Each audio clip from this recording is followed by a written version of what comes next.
Live from the KATH 910 AM studios in Las Colinas and broadcasting across North Texas on the Guadalupe Radio Network. This is The Good News Show. And good afternoon. This is The Good News Show here on KATH 910 AM, Guadalupe Radio Network. Also, thanks to Diane Xavier, we are on YouTube or on Facebook. I always have to be very careful because, when you're being watched by a camera, you got to do things a little bit differently and make sure, the way you look and all that. So it's a whole different game, broadcasting these days.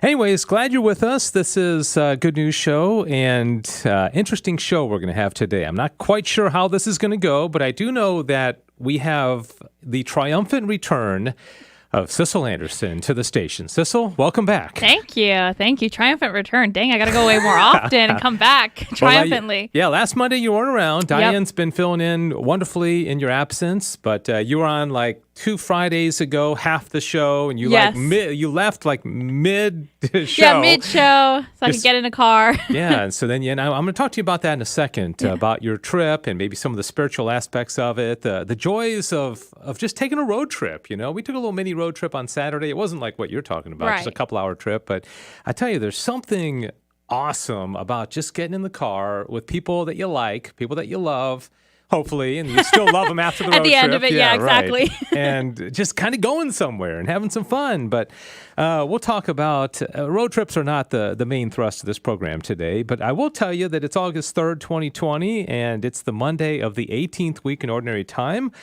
And I always like to do this. I'm not going to put Sissel on the spot because I know she's been away for a while. But Thank you. Tomorrow we celebrate the feast day of the patron saint of all parish priests, St. John Vianney, or Vianney, as some people pronounce. And Thursday, the Transfiguration of the Lord, which I love. In my Summa class that I teach high school kids, talk about how the Transfiguration, the whole point of it was to give people hope, because Jesus came in his glorified, resurrected body, and he only a few witnesses, Peter, James, and John, and of course Moses and Elijah were there. That should give us great hope, and that does tie into the program today. So that's going to be Thursday. Saturday, St. Dominic, the founder of the Dominicans, is his feast day. And so like every other day this week, we're going to have a special feast day. I want to tell you, first of all, about the show today, because kind of flying without a net today, all right? And I'll tell you my philosophy of programs like this. Sometimes I'll get emails from somebody, hey, can we talk about this? I got this apostolate, we got this event, and I'll start, booking them in particular slots that we have for this show or Fridays or the interview of the week. And there's sometimes when it just doesn't happen. I just don't get a lot of suggestions, and Thursday or Friday come, and I'm looking forward and saying, you know what, I don't have anything planned for Monday. And then sometimes I'll even go into the weekend and I'll say, you know what, I don't have anything planned. And people ask me, hey, who's on the show? And I don't force it. And so sometimes I take this to mean that this is a show that we need to have together, open up the phone lines. I do have a couple of pre-recorded segments that I'm going to play for you. One of them, Monsignor Charles Pope, which I'll explain in a moment. But other than that, I want to have a discussion with you, dear listeners, and it's going to be about a topic that's I know you got opinions on. It's kind of a touchy topic. We're going to be talking about living in early August 2020 as the fall approaches and how our lives have been changed dramatically during the last 5 or 6 months, really since beginning of March, due to the COVID virus. And I don't want to just, give my opinion. I try to approach it with a sense of humility. I'm not a medical doctor. I do have my gut feeling. God's given me a brain to reason things out and kind of go with my gut about certain things. And I actually have pretty strong feelings about this. I'm not going to, dominate it, but I really want to know what you all think, especially as school is starting. Everybody's life has been disrupted since early March, maybe even before that. Going back to school is not going to be the same. As Sissel knows, graduating from college or high school in 2020 was not the same. Work has been disrupted. Going to the doctor, going to the grocery store, going to mass is not the same. Nothing seems the same anymore. Even our interactions with other people, even handshakes are seen as forbidden these days. Much less hugs or, it just everything's weird, and I don't like it at all.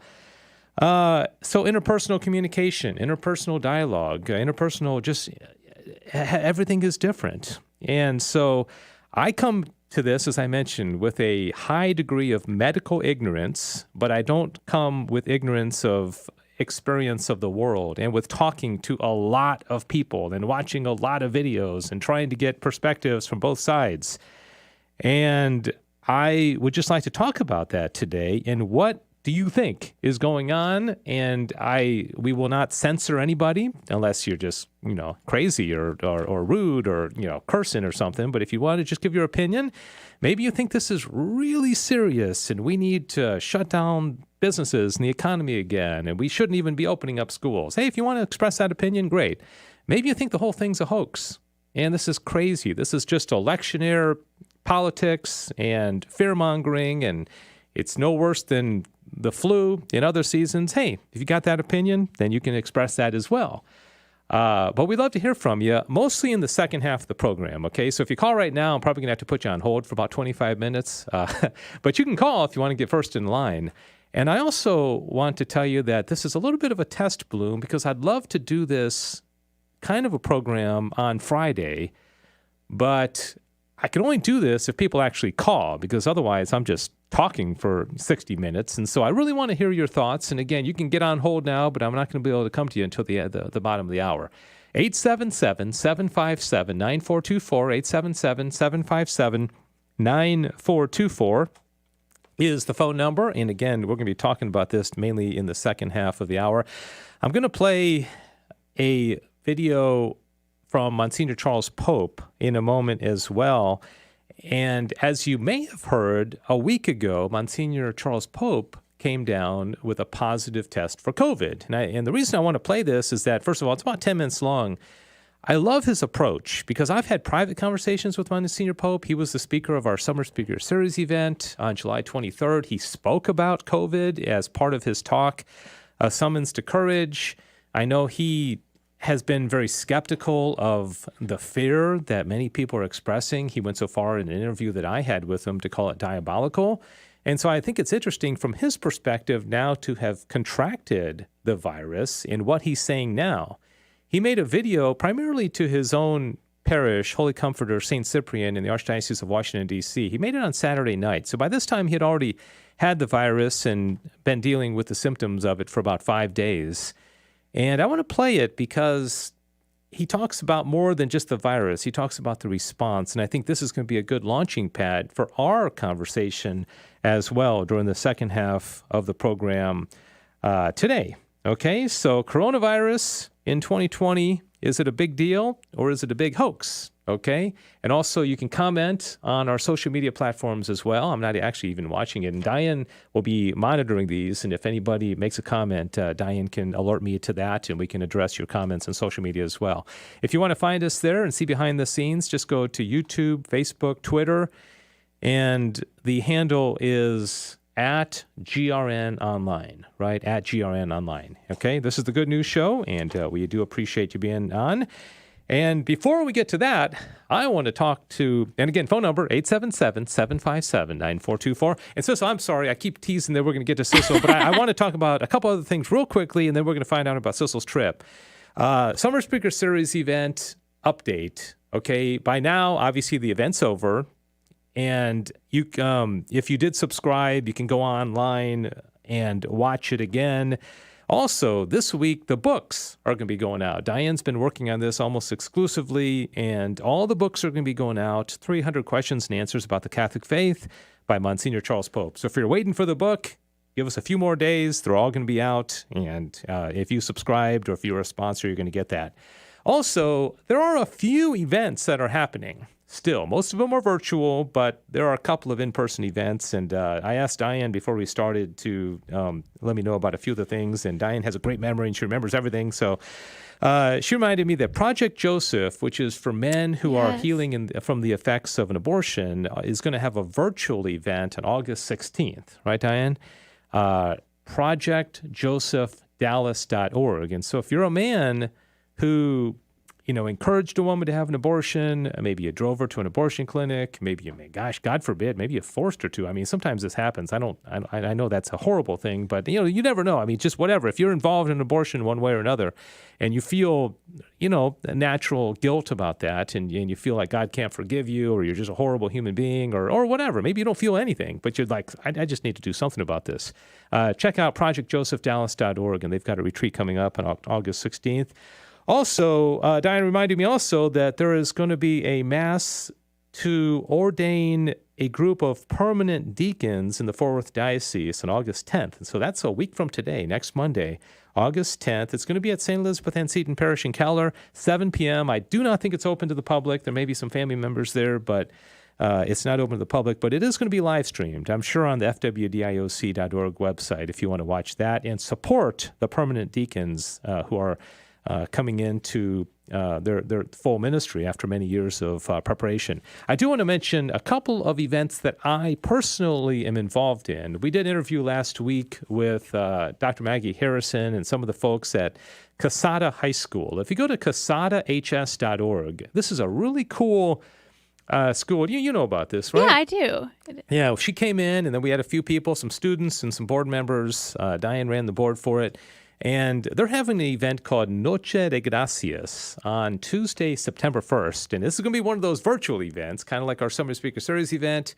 It's a fundraiser for this cool school. And the best way to describe the school is that it's eclectic. The students all have some circumstance. Maybe they have special needs. They may just have circumstances in their life where it didn't work out in a more traditional school, or their schedule doesn't allow for them, or maybe they're having to take care of siblings, or whatever, family situations. It's not that they're mentally challenged. Some of them are brighter than the average students, but it's just different situations. And so check out Casada. But they're having a fundraiser, and my wife and I have a special needs son, and so I have a heart for children with special circumstances, and so that's why I really have a heart for this little school. casadahs.org. I do encourage you to sign up and buy one of those packages where you get like a $100 gift certificate to Joe T. Garcia's, and you make a donation towards the school.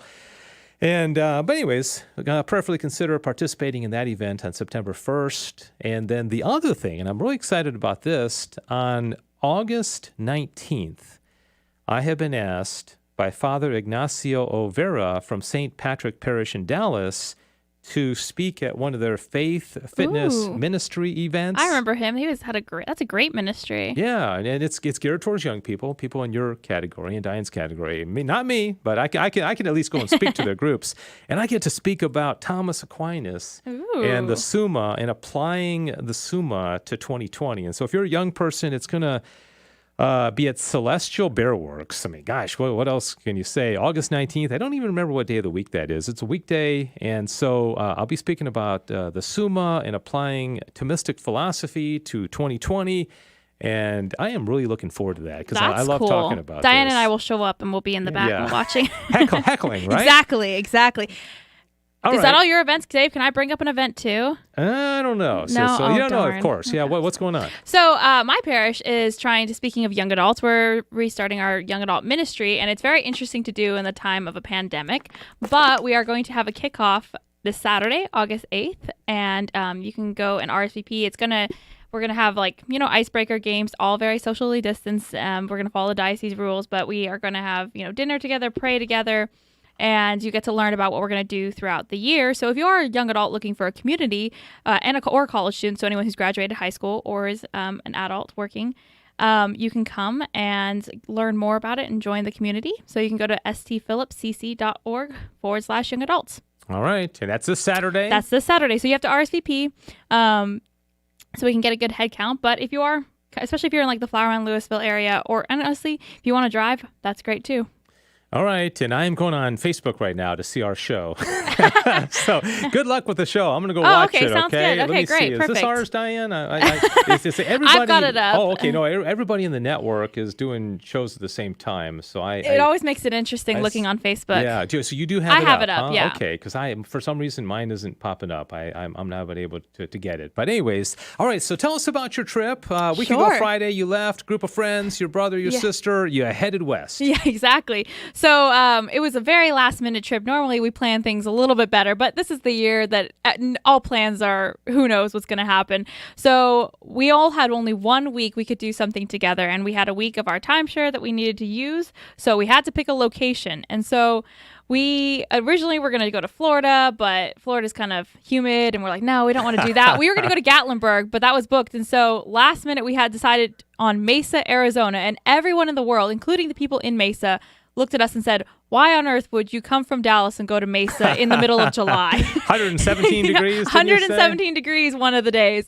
So yeah, we're a little bit crazy, but it was actually a really lovely trip. It was a good time to kind of unwind, and because a lot of things were closed, we spent a lot of time at the resort or doing nature hikes and things like that, and it was just a good bonding experience. It was the first road trip that long road trip that our two best friends and my brother and sister and I had all taken without, I would say, more responsible adults with us, without parents with us.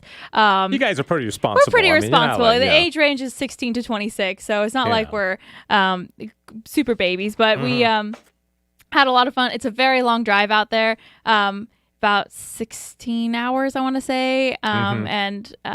But yeah, we had a great week, honestly. We got to see a lot of beautiful things in nature. Got to go to the Grand Canyon, which is always awe-inspiring. Yeah. So, I mean, did you spend a lot of time? I'm thinking of that, like that vacation movie where isn't that where when the Griswolds go there? Yes, they're like, oh, okay. They see it and they're like, 5 seconds later. At the Grand Canyon? Yeah. So I went last year with my brother and dad, and so I'd already seen it. This time was really fun to watch everyone else's reactions. That's always enjoyable. I think the thing about it is the first time you see it, the first lookout you go to, it's unbelievable. You look at it and you go, this isn't real. This looks like a painting. It is absolutely gorgeous. And it just kind of makes you stop for a minute. There are lots of things you can do. You can go hiking in it. For us, we just drove around for an hour looking at different lookouts. So for us, it was about an hour or two that we were spent there looking at it. It's really that first moment, the first time you see it. You kind of just go, wow. And every lookout has something different. We were on the southern rim, and you can see the Colorado River, and it's absolutely gorgeous. So. Yeah. And Diane and I were talking about the Facebook and all that. Did you talk about the spiritual sites, the churches and all that? Yeah, definitely we can. So in general, whenever we go on road trips, I feel like it's a great opportunity to be more spiritual because you're kind of changing up your routine. So for us, especially as a request by my friend's mom, was that every time we got in the car, we prayed. We would pray the angel of God and ask for any special prayers just for safety. So that was always a good thing that we did. And we also spent a lot of time offering up prayers for various people we knew who were struggling at the time. Pray, Divine Mercy Chaplet several times throughout the trip. And we were able to go visit the beautiful Basilica in Phoenix, Arizona, which is St. Mary's Basilica. Really gorgeous old style church. We were able to slip in a little bit after Mass and go pray for about 20 minutes before they were going to shut down the church. But it was really beautiful. Yeah. I remember when I was a kid, I've got 5 siblings, but my sister came really late. And so for the most part, it was just 4 of us when we were little, taking road trips and all that. And we lived in Michigan and Indiana, and sometimes we go out west. I remember back when I was a little kid, and in many ways, but my dad would always want to pray the rosary every day, in the car. And so we always knew that every day on the trip, we're going to pray the rosary. And so it was a funny joke with my siblings because, we're kids and we weren't really all that excited. We wanted to I just understand. Kind of, eat chips or whatever, look out the window. And so when my dad reached into his pocket and you heard him jingling for the rosary, we'd all pretend we were sleeping. Oh my God, that's hysterical. That's so funny. Everybody ready for the rosary? I'm not going to lie and say I've never done that in my life or anything like that. But so I told my kids, I said, don't try that one, okay? Because when we travel, I always carry that on, that same tradition. Definitely. I say, don't even pretend you're sleeping. You're up. Don't. I'm smart to that one. So I understand. Yeah. No, but being in a car with your friends and family it's a different experience than just doing air travel or anything else. I'm sure you went on a road trip with your family. It's a different bonding experience. Well, I'll tell you what, I've been on trips on the plane, as most people have. I've been on a train. I took a train one time with my family. That's so cool. Like an Amtrak all the way to Michigan. I took a Trailways bus to California. Wow. I mean, we've done it all. Man, you're a little bit ahead. I don't even remember why we did that. I did it with my mom, my sister. I mean, we could have flown, but I think we just said, hey, let's take a Trailways bus. And it makes a lot of stops in different cities and all that. And So yeah, planes, trains, automobiles. Yeah. My family's a pretty road trip, drive. My dad is efficient. We've driven to Florida in a day down into or near Orlando, which is like a 22-hour drive from Texas. Yeah. But yeah, it's a lot of fun. You get to see more of God's creation. So. Yeah. All right. Well, good. Well, we're glad you're back safely Thank you. and healthy, and I'm glad everybody stayed healthy and all that. All right. So for the remainder of the program, we are going to talk about coronavirus 2020. And I know this is a touchy topic, and it's something that you don't know. I don't know. It's something we all got opinions on. And if you feel like you want to call in, you can even be anonymous if you want. I am going to get this started by playing about a 10-minute video from Monsignor Charles Pope. And like I said before, I want to come to this not like I got all the answers and we're going to solve this, but more of just, what do you think about it? Because I don't really know where to turn. I, every single day, visit websites. I always go to USA Today. I go to CNN. I sometimes go to Drudge. I go to Fox News. I try to get a good perspective, left, right, center, about what's going on. And I just can't help but see that there's a lot of manufactured fear. I mean, maybe it's legitimate fear, but there is definitely an effort to keep this front and center, to make us terrified in some aspects of the media. I just can't help but notice it. I, on the other hand, have been to events. I'm not even going to tell you where I went because I just, again, it's kind of a weird time. But I went to an event, let's just say in the last week or two, and it was a large public place that I went to. A lot of people. And you would not have known there was a virus scare going on. I'm just going to leave it at that. There was no precautions. There were no signs. Nobody seemed to care. And everybody was together. And again, you may think this is absolutely ridiculous, or you may think, well, that's the way it ought to be. But there's just different ways that people are responding to this. And my family and I were like, wow, this is kind of how it used to be. People are just kind of living their lives. I took my son to a baseball park by our house a couple weekends ago, and there were two like Little League teams playing a baseball game, and there were people on the bench, and they were sitting next to each other, and it looked kind of normal. And so it's like, wow, that's kind of how life used to be. And so anyways, I'm going to play the Monsignor Pope video, and it's about 10 minutes, and he talks about his situation. Again, he was diagnosed a week ago. And he's been very skeptical about it, but I think his approach pretty much mirrors mine. And not that he took it from me, probably more vice versa, because I've learned from him.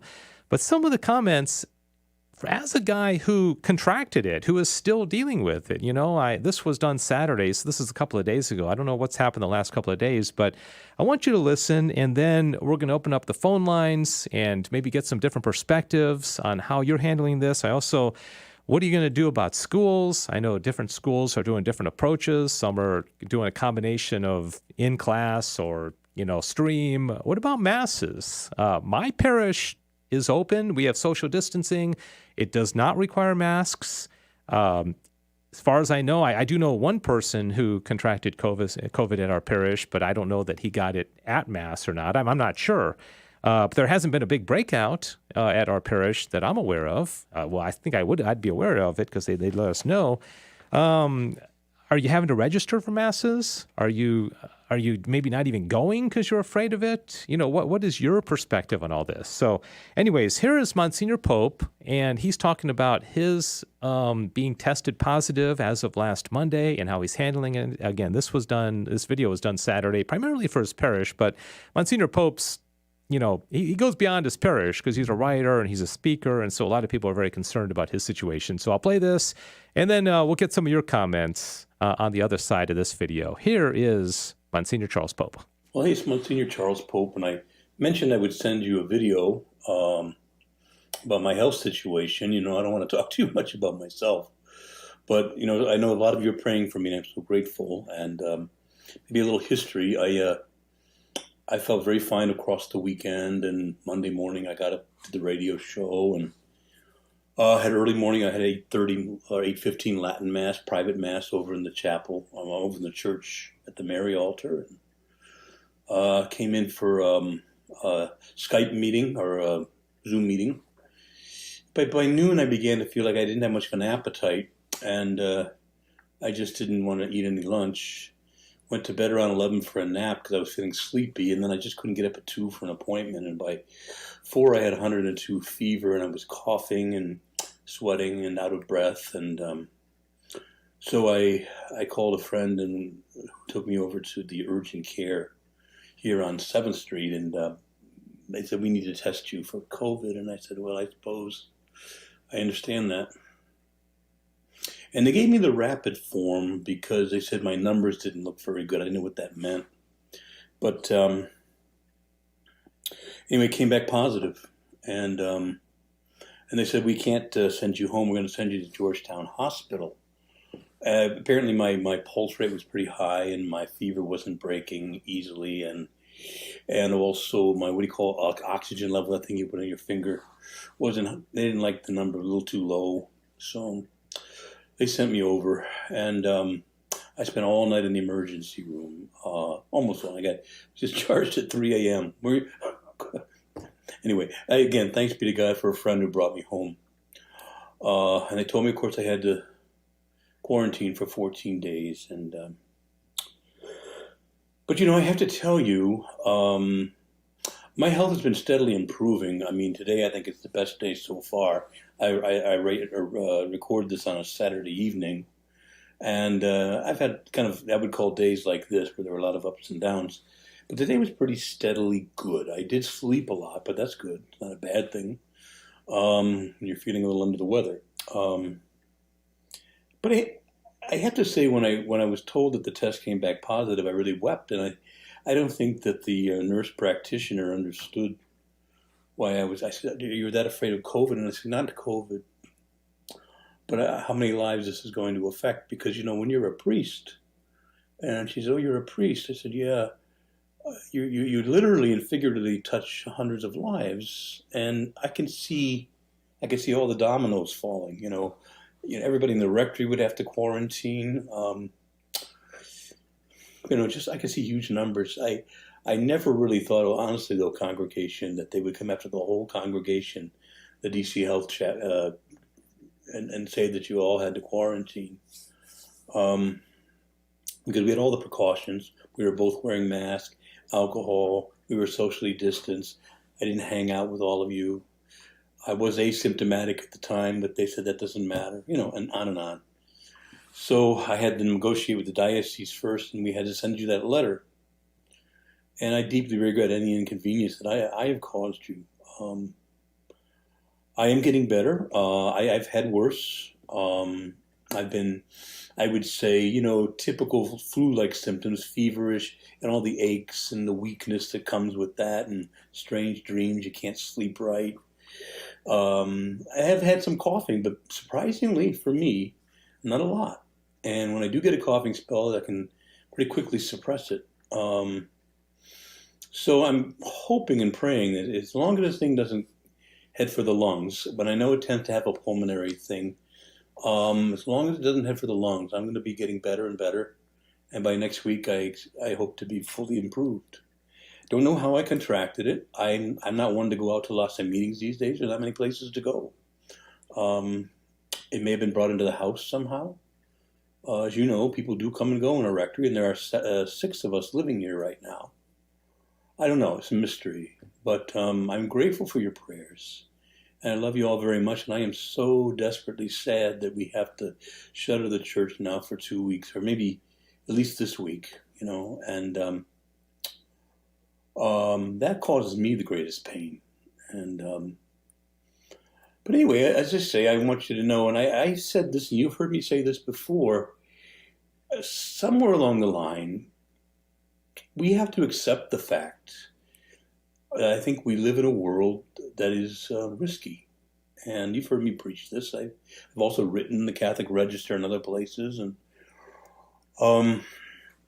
we can take necessary and prudent precautions, but we'll never completely be able to prevent ourselves from catching a disease, even one that will eventually kill us. We're all headed at some point for the tomb, but I'm certainly not headed that way. And at least as I understand it, I'm getting better each day. But I do think that My bigger concern for all of us has always been this question of fear. You know, a year ago, we walked out into a world that had lots of pathogens and very deadly things that we could catch, really bad flus. And, you know, I had a terrible illness from December all the way through mid-February of pneumonia. And I don't know where, I think I got it in Europe. And this is a walk in the park compared to that. But this is the kind of world we live in. And my only concern is not that we shouldn't be wearing masks now and doing social distancing. We do follow all that at Mass, and the spritzing with the alcohol and all of that. But it's, at some point, this is also a battle about fear. And I struggled with it a little bit. I'm a little more freaked out about, why did my temperature go down? Well, why is my O2 level not exactly this? And I got Dr. Ben here saying, calm down. So he's been a great friend and a great helper here to keep me off the edge too. I would never normally be anxious about things like that, except that, you know, the media and other things has us all so freaked out. This is a very serious virus. I get that. It has killed many. But 99% of the people who get it do not die. And many only have mild symptoms. Some have moderate symptoms like I do. Others get very sick. And it's no walk in the park for them. And some do die, sadly.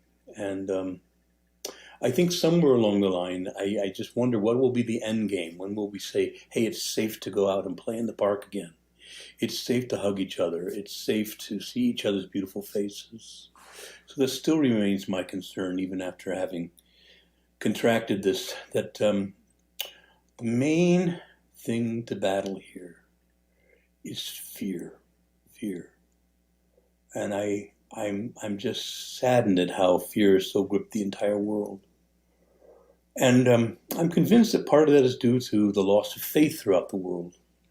So I'm not here to give a sermon. I just want you to know I'm doing much better each day.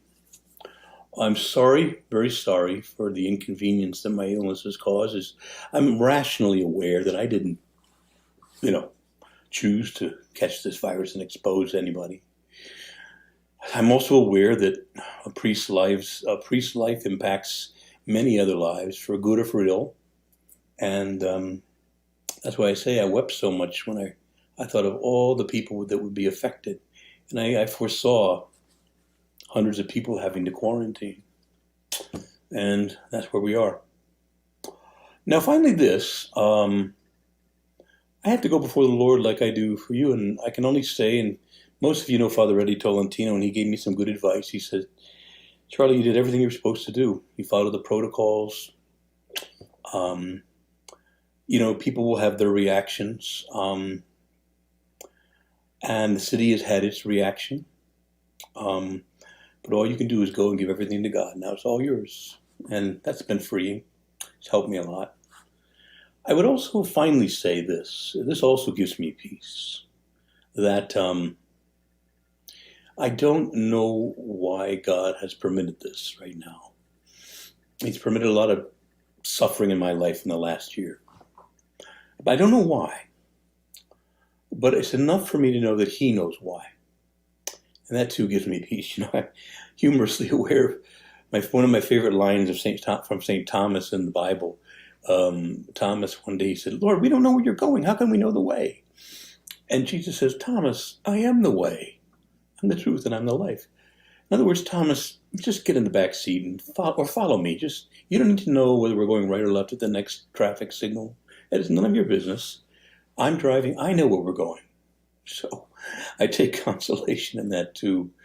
So I only hope and pray that this second blow that we've received of having to close down for yet another brief period is going to be something that will somehow redound in blessings. We know that Scripture says that all things work together for good for those who love and trust the Lord and are called according to his purposes. So whatever purifications he's effecting in me, in you, the parishioners, and us collectively as a parish, and really the whole world, the whole church throughout the world through this whole pandemic, that's his business. He knows what he's doing. And suffering can be purifying. It can provide glory. Suffering has a place. I've endured more than a little of it, but not as much as others. And I'm feeling better. So I record this on a Saturday evening. And I'm sorry it's more rambling than I wanted it to be, but I want you to know I love you all very much, and I'm praying for you. And I am off. We sit up on our COVID wing here. Two of us are particularly quarantined because I've certainly tested positive, and the other person likely. We don't have the full results yet. But so on the COVID wing, we have a private chapel, a temporary chapel we set up in the room just off to my right here. But I'm praying for you. I'm praying for you, saying Mass every day, and getting stronger every day. So bless you. Thank you. And I'll give you another update in the next couple of days. All right? May Almighty God bless you, the Father, the Son, and the Holy Spirit. Thanks for your love, your prayers, and for your patience. All right, there you have it, Monsignor Charles Pope. And again, just before we go to the calls, and there are a lot of them that are coming in, the reason I want to play that is, first of all, he was just a little over a week ago our Summer Speaker Series speaker for our event. And I think his thoughts on it are very important because I trust his honesty. I trust his what I think a healthy level of suspiciousness about some of the motives, some of the things are going on, but then he gets it, okay, and he's dealing with it. You know, I have not personally had it. In fact, I will say that, and this is why I want you to call in. You know, some of you may know 5 people that have died of COVID, and I'm truly sorry for that. And I know that people are dying from this, as Monsignor does. He made that point. Yes, my personal family, back in March, my wife early on, like mid-March, came down with some symptoms that, people were just starting to talk about it. She, quarantined herself for a couple of weeks. It was very mild. Then she was fine. None of the rest of us got any symptoms. And then we went on with our life. Nobody else in my family, my immediate family or my extended family, and including my parents and my stepfather in their 80s. And in fact, I ask around all the time, do you know people who have been impacted by this? And most of the people say, yeah, I know a couple of people, and it was mild symptoms.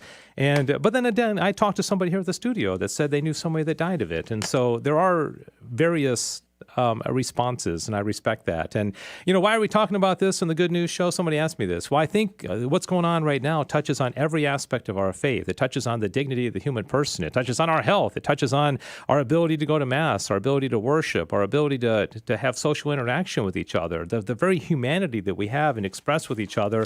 I think has changed dramatically in the last 6 months. And also, I think, and it's been proven that a lot of the viewpoints are being censored. That's a fact. That there is some censorship going on, especially with doctors who are claiming to have treatments. And again, I'm no medical expert, but I think that's pretty much a proven fact that Twitter took things down. So I think we have to have some opportunities to speak about this. All right, to the phones we go. 877-757-9424. Lots of people calling in. Let me go to Anonymous first, calling from some anonymous location anonymously. That's all I know about you. Anonymous, thanks for calling in. What is your comment? Yes, good afternoon. We attend a parish in the Dallas Diocese. Yes. And because we desire the Eucharist, our parish requires that we register for Sunday Mass. And when we arrive, we can only enter through one door. Inside, there are 2 people from the parish staff that check us, making sure that we are wearing a mask. And then an usher assigns us a seat, and there's social distancing. We're asked not to talk to anyone until we are outside after Mass. And usher dismisses us row by row. I understand that this is a serious, serious virus. Many people have died. Many people have been very ill. But is this control? And when does this end? And I'm concerned that this could be our future. So I'm interested in any other opinions on this. Yeah, that's the thing.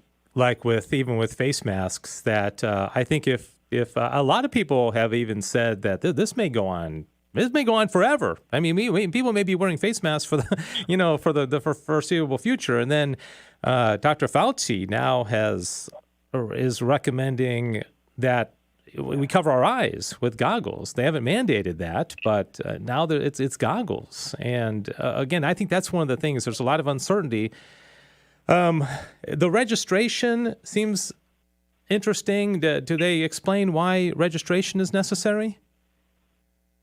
Well, they don't want too many people at any one Mass. Okay. But there aren't, because many people are not going to Mass. They're watching it online. Yeah. So I don't think that's a problem. Yeah. But so are you still going? We've been watching it online, Okay. I wonder mostly watching it. Yeah, yeah. And I know that's interesting. Okay, well that's an interesting perspective. And like I said at the beginning of the program, the parish I attend does not require registration. They're actually going to have a spillover in the social hall because so many people are coming, and I know there are people from other dioceses that are coming because of the lack of restrictions and the lack of registration and that kind of thing at our parish. And so some people say they're the refugees that are coming to our parish from other places. All right, Anonymous. Hey, thanks so much for calling. We got some other people on the line, so I want to get to them. But is that all you had to say? I appreciate you calling in. Yes, that's it. Thank you. Okay, thank you so much. We're down to 19 minutes until the end of the program. 877-757-9424.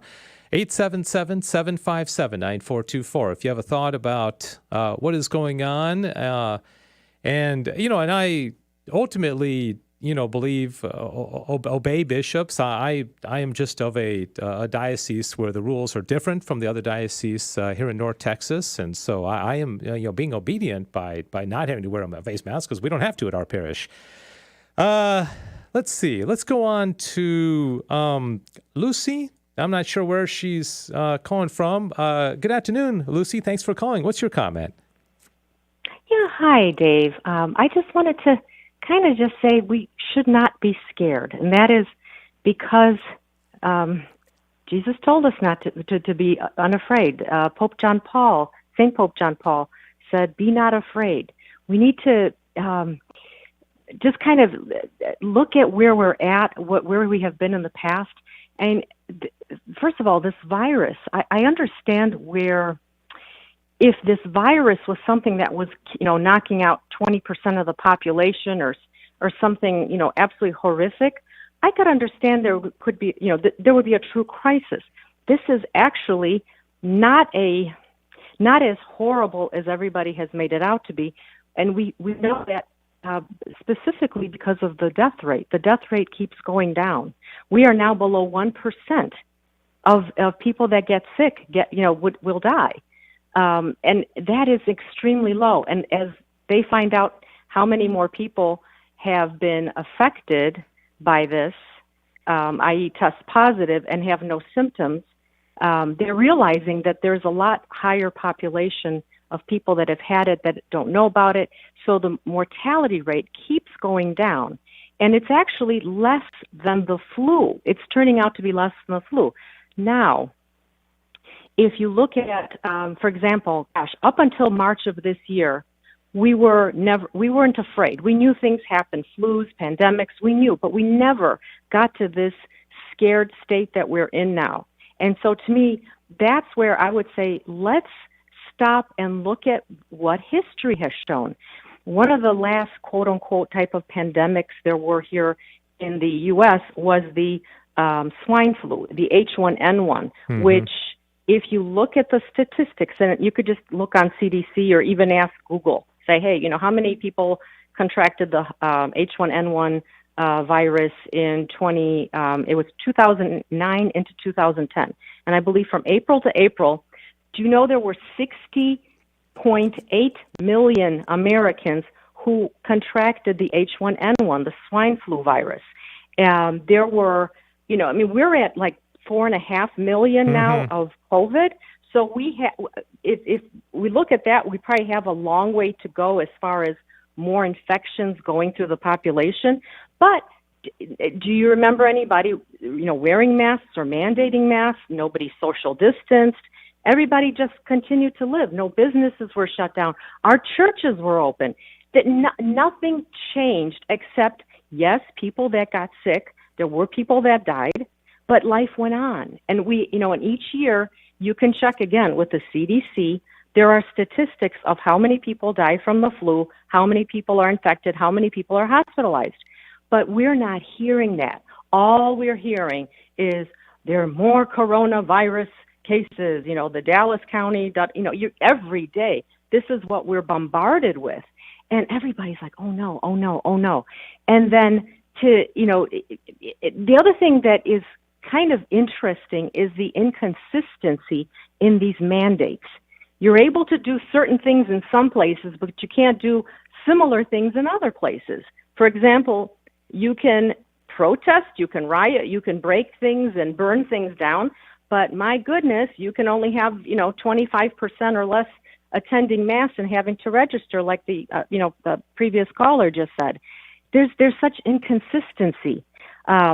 You just have to kind of look and see what is going on. The last kind of, maybe the last point I wanted to make was there are, you mentioned it too, but there are doctors that, like everyday doctors, not our CDC, Dr. Fauci out there, but everyday people who are treating patients on a regular basis.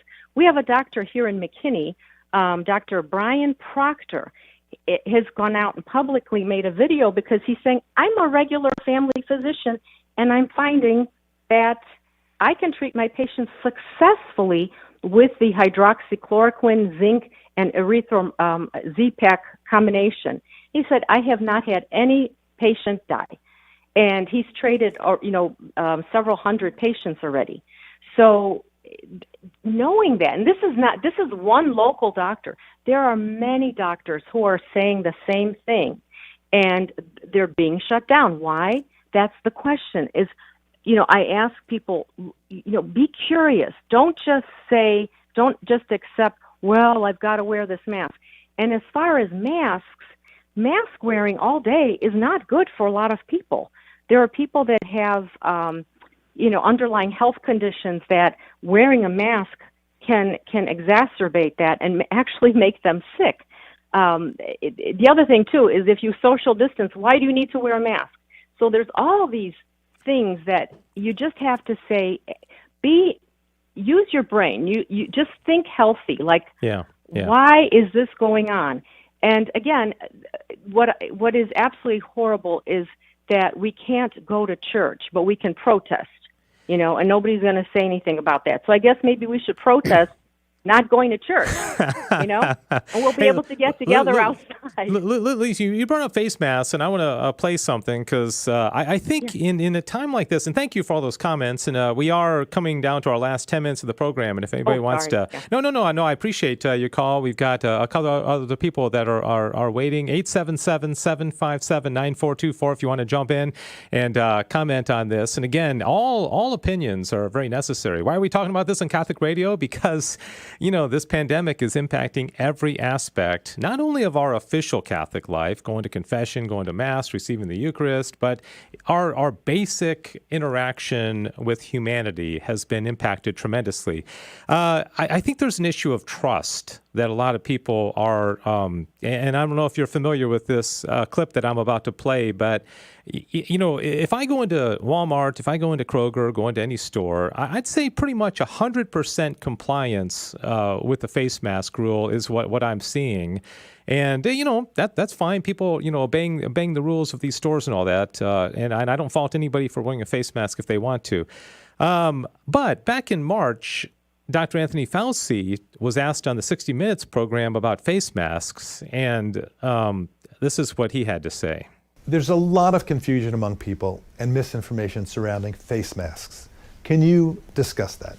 The masks are important for someone who's infected to prevent them from infecting someone else. Now, when you see people and look at the films in China and South Korea, whatever, everybody's wearing a mask.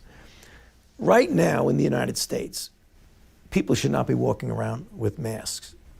You're sure of it? Because people are listening really closely to this. Right now, people should not be walking. There's no reason to be walking around with a mask. When you're in the middle of an outbreak, wearing a mask might make people feel a little bit better, and it might even block a droplet, but it's not providing the perfect protection that people think that it is. And often there are unintended consequences. People keep fiddling with the mask and they keep touching their face. And can you get some schmutz sort of staying inside there? Of course. But when you think masks, you should think of healthcare providers needing them and people who are ill.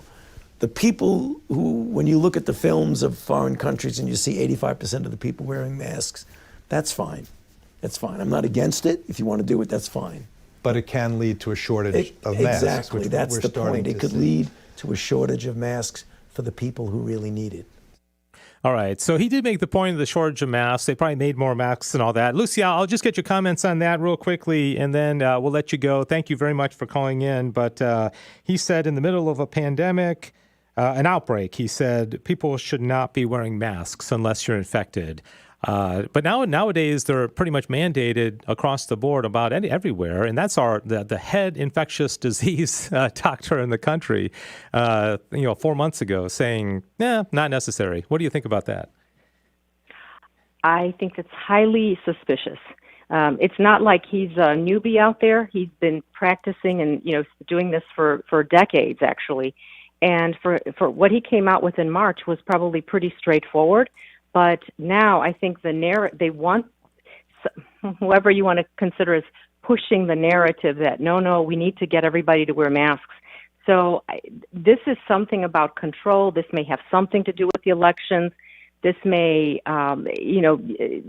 it's unusual. Let's say a virologist with his credentials would not be changing their mind in just a few months over a virus that has a mortality rate less than the flu. Yeah. Lucy, thanks so much. Great information. Appreciate you calling in. Let's go to Maria, 877-757-9424, 877-757-9424. Again, just about 5 minutes remaining in the program. Our dear friend Maria calling in. Always love to hear from her. Maria, what's your take? Thanks for calling in. Yes, I'm thinking that, well, I don't think about anything, but anyways, it is serious, okay? Yeah. This infection that people get, and there are people that are not susceptible to this virus, but there are people that really get them down, and of course, this is not a blessing from the Lord, and I tell many people, oh, well, if it's the Lord's will, they're okay. No, this is not a gift from God. God wants good for us. Everything, He loves us. And this is just an evil affliction from the enemy.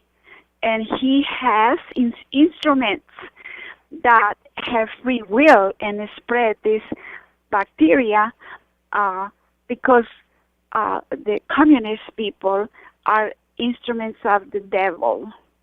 So this comes from the evil one. Yeah. And we trust in God, and we offer ourselves to God and our challenges and our sufferings, pray for each other, and we're going to be fine. Alrighty, I am praying for all of us and you, and so God's will be done because He wants good for us. Amen. Maria, thank you so much. Appreciate it calling in. Always a word of hope from Maria there, I think in Plano. Thank you for calling in. Always appreciate your call.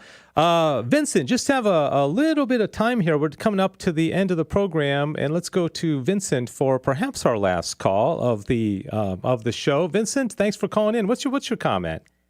Thank you, Dave. Honestly, this whole pandemic has given me 10% fear and about 90% anger. And unfortunately, with much charity as possible, a lot of my anger is directed toward my fellow Catholics who don't seem to want to protect life and human dignity. They don't want to listen to the world's best health experts who tell us that this is a real virus, and they want to get into conspiracy theory like the last two of your callers indicated.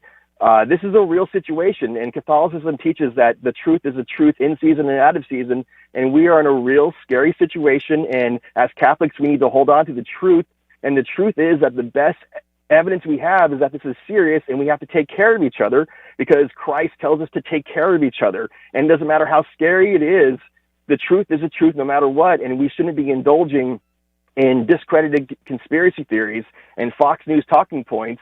We should be trying to take care of each other, and it makes me, frankly, very, very frustrated, Dave, and it really, I have trouble exercising charity. Okay. Well, I appreciate it because I wanted from the beginning to have a balance on the program, so I truly, genuinely appreciate your call very much. And let me ask you, since, you know, and I think, you know, it's a very valid point, but when you hear something like the clip I played with Dr. Fauci, how do you jive with that? That 3-4 months ago, he's saying the face masks really don't help if you're healthy. How do you take that? Sure. I think the punchline, as you indicated, was at the very end where he said we need these masks for frontline people, for doctors and nurses. And I think we have to remember that science is an ongoing thing. And as adults, even who aren't scientists, what we do when we find out better information, we make different decisions. And that's an act of humility to say, I was wrong. I didn't have the best information, but I have better information now. Simply doubling down on our own perceptions and our own opinions just so we're not embarrassed, that's not a Christian thing to do. So, yeah, maybe Dr. Fauci was embarrassed, but he's a good man. I believe all these health officials, most of them want to do its best, and we have to help each other out. Stop doing this conspiracy stuff. Stop doing this, it's a communist plot. You know,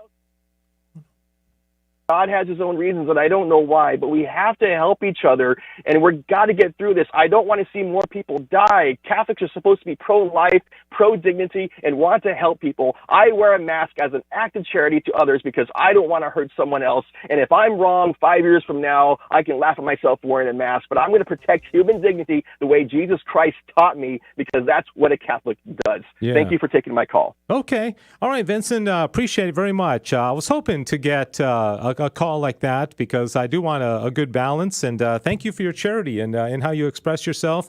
Thanks also to Anonymous and Maria and Lucy as well. I think we all learned something, so that's going to do it for the show. Thanks everybody for calling in, and we'll see you Friday with GRN Alive, and also Sissel's show this Friday, right? It's next Friday, isn't it? Is it the 14th, I think? Okay, well, you know better than I. Yeah. I hope so. All right. Thanks also to Diane and everybody for watching and viewing today. God bless you.